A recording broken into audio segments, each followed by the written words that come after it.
அனைவருக்கும் வணக்கம். மாரிமுத்து வந்து நிறைய முட்டையெல்லாம் எடுத்து நிறைய கோழிலாம் வளர்த்துறாரு. ஸோ அந்த கோழியில் நிறைய முட்டை போடும்போது எல்லா முட்டையும் எடுத்து பேக் பண்ணி ஒரு மாட்டு வண்டியில் பேக் பண்ணி வச்சு சந்தை கொண்டு விற்றுட்டு வரலாம் அப்படின்னு சொல்லிட்டு போகிறார். அதான் வந்து ஃபஸ்ட் டைம் போகிறார் மாரிமுத்து முட்டையெல்லாம் விற்கிறதுக்கு. போகும்போது போகிற வழியில் வந்து பாதை 2 வழியாக பிரியுது. எந்த வழியாக சந்தைக்கு போகணும்னு சொல்லி மாரிமுத்துக்கு தெரியல. உட்காந்து யோசிக்கிறார். அந்த வழியாக ஒரு தாத்தா வர்றார். தாத்தாவும் மாரிமுத்து ஒரே ஊர் தான். மாரிமுத்து யோசிக்கிற பார்த்து தாத்தா என்னன்னு கேட்குறாரு.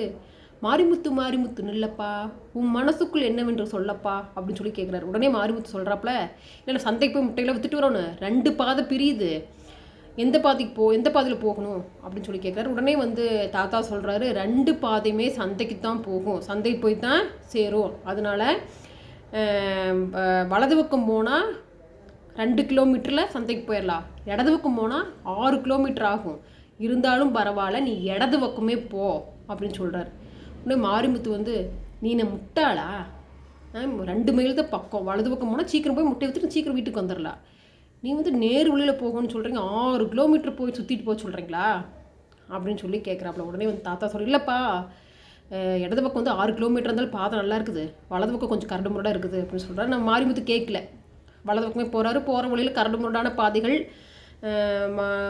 மாட்டு வந்து கவிழ்ந்து கீழே விழுந்துருது, முட்டை எல்லாம் உடஞ்சி போயிடுது. உடஞ்சது முட்டை மட்டும் இல்லை, மாரிமுத்துவோட முட்டியும் தான்.